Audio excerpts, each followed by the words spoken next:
I'm Dr. Anna Likas, State Epidemiologist and Director of the Division of Disease Control and Health Protection for the Florida Department of Health. Personal protection equipment, or PPE, in combination with other controls, serves to protect healthcare professionals from exposure to infectious diseases in their workplace. PPE creates a barrier between the healthcare provider and infectious materials. Under the Occupational Safety and Health Administration's General Duty Clause, PPE is required for any potential infectious disease exposure. Appropriate PPE must be provided by employers, and they must ensure that PPE is disposed of properly. If reusable, the item must be properly cleaned, repaired, and stored after use. The Centers for Disease Control and Prevention issues recommendations for the donning and doffing of PPE, which should be used to prevent exposure to infectious diseases. This video will cover these recommendations, as well as incorporating the recommendations from the Florida Department of Health. This video is not intended to be an all-encompassing guide for PPE. Please follow all established healthcare environment protocols. It is highly recommended that the donning and doffing of PPE be practiced in advance of actual use. There are 4 key points to remember about PPE use. First, don PPE before you have any contact with the patient, generally before entering the room. Assistance will be necessary to properly don the PPE. Once you have donned PPE, follow contact protocol carefully to prevent spread and contamination. When you have completed patient care, assistance with proper removal and the disinfection of the PPE is necessary. Removal must be performed carefully before it can be discarded in the biohazard waste bag. Finally, immediately wash hands with soap and water before going on to any other tasks. The personal protective equipment demonstrated in this video is for use in healthcare settings, specifically high-risk situations. For example, more than 1 hour of continuous care for a severely ill patient with significant vomiting and diarrhea. This recommended equipment includes an impermeable coverall suit to protect skin and clothing, internal and external impermeable shoe cover booties, a powered air purification respirator hood or PAPR, inner and outer nitrile gloves, a plastic apron, wide tape, and the checklist for donning and doffing. An air purification respirator, or APR, can also be used. This is recommended when caring for a severely ill patient and the encounter will last less than 1 hour. Remember, APRs cannot be used by individuals who wear glasses or have substantial facial hair, as a proper seal cannot be maintained. Fit testing of APRs must be done prior to use. Please note, any EPA-approved disinfectant that will kill non-envelope viruses, such as norovirus, is appropriate. For this video, bleach wipes will be used. It will be necessary to have a buddy help you in donning the recommended PPE for high-risk patient care. Perform the following preparations with your buddy using the checklist. Staff should be in scrubs to begin. Take inventory and check that all equipment is in good condition and ready for use. Verify the size of the coverall suit is correct for your use. The PAPR should have a fully charged battery. With the tube attached to the battery pack, perform the PAPR airflow check. Your buddy should take vitals and record them.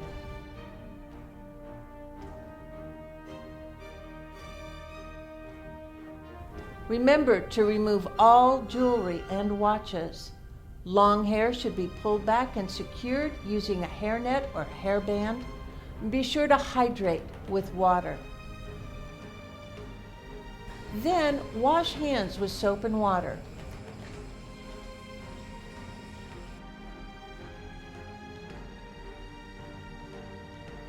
First, wearing footwear that can be disinfected, put on the internal shoe cover booties that cover the lower leg. The coverall is a full-body bonded seam impermeable suit with a hood and booties attached. Step into the coverall suit and zip to waist level. While seated, put the external shoe cover booties on and tape to the coverall suit. Make a tab at the end of the tape for easy removal later. Don the inner nitrile gloves and inspect for tears. Use longer gloves if available. Pull the overall onto your upper body and arms, zipping above the waist, and pull the cuffs down over the inner gloves. Have your buddy tuck the coverall hoodie inside the neck of the coverall suit.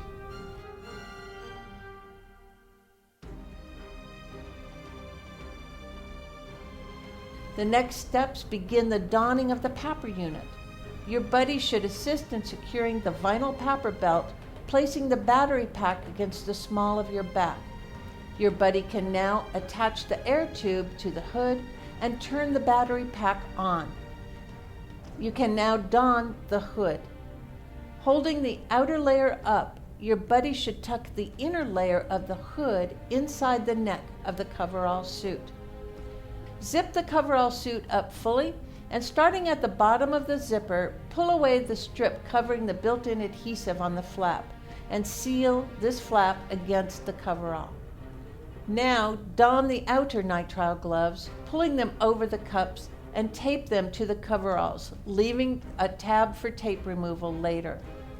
The plastic apron can now be donned over the PAPR hood and tied in the back. To ensure the fit of the equipment and tape, stretch by first squatting, then place one knee to the ground and with hands stretched up and over the head, lean to both the right and left. Your buddy should now record the time on the checklist. Remember, while using PPE, keep gloved hands away from the face, avoid touching or adjusting the PPE, limit the surfaces and items you touch, and seek immediate assistance if any part of the gloves or coveralls become torn.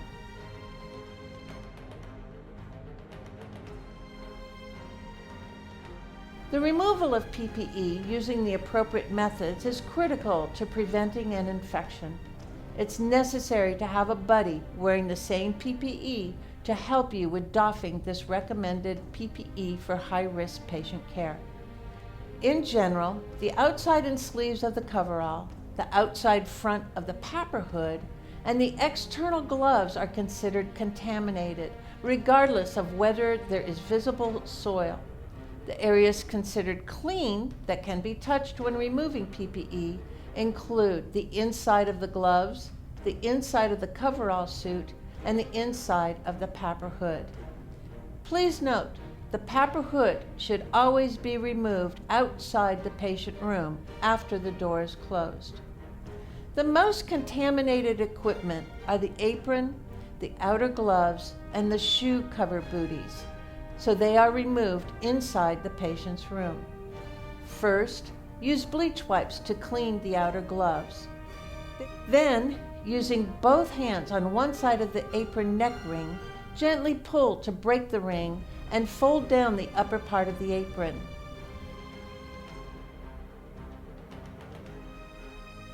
Then, using the same motion, break the back tie of the apron on the same side and pull the apron away.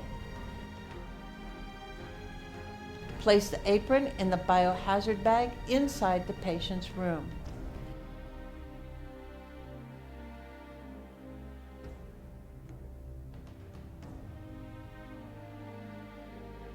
Use bleach wipes to clean the outer gloves.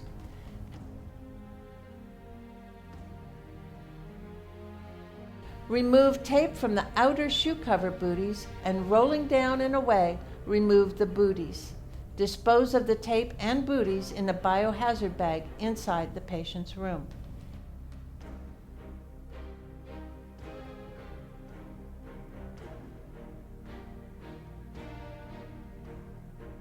Again, use bleach wipes to clean the outer gloves.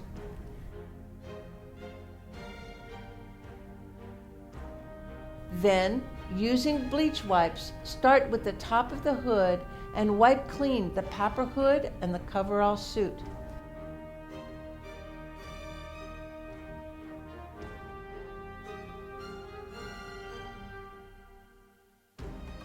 Use bleach wipes to clean the outer gloves once more. Remove the tape, the gloves, and dispose of them in the biohazard bag. Next, using bleach wipes, clean the inner gloves.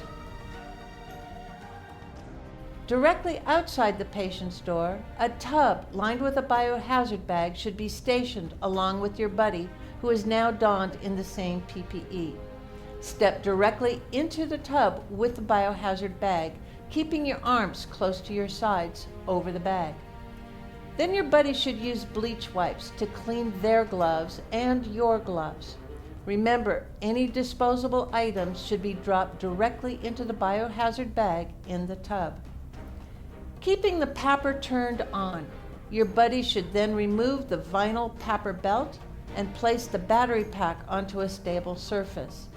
They should then clean the battery pack, belt, and tubing thoroughly with bleach wipes, not allowing the tubing to come in contact with the coverall suit. Your buddy should then roll the outer layer of the PPE hood up, first in the back and then the front. Next, they can unzip the suit and, starting at the neck, assist by folding and rolling the suit inside out away from your body, pushing down to the ankles in the bottom of the tub.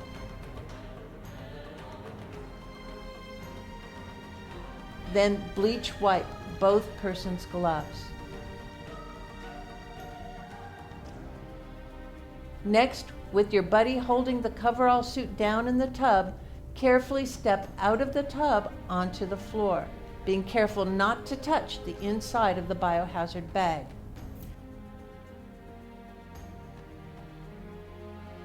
Bleach wipe both of your gloves once more. You can now remove the hood using an up and over motion to the back.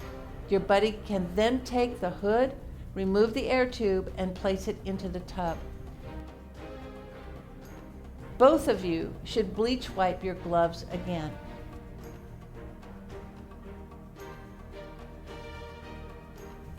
You can now remove the internal shoe cover booties and place in the biohazard bag.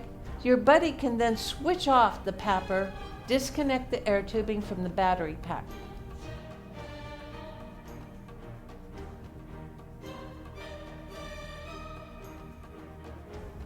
Bleach wipe your gloves once more, and now remove the inner gloves using the glove-in-glove technique and place into the biohazard bag in the tub. Your buddy should then seal and dispose of the biohazard bag and attend to the reusable items. Use hand sanitizer immediately, followed by hand washing. Take and record your vital signs and rehydrate, as well as record the time on your safety checklist. You can then proceed to the shower.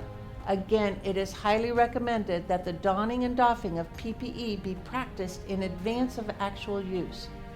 The CDC has recommended the National Clinicians Post-Exposure Prophylaxis Hotline, or PEP line. This hotline provides clinicians with 24-hour guidance on managing occupational exposures to bloodborne pathogens. For phone consultation, please call the number shown below. Thank you for your attention to these important guidelines.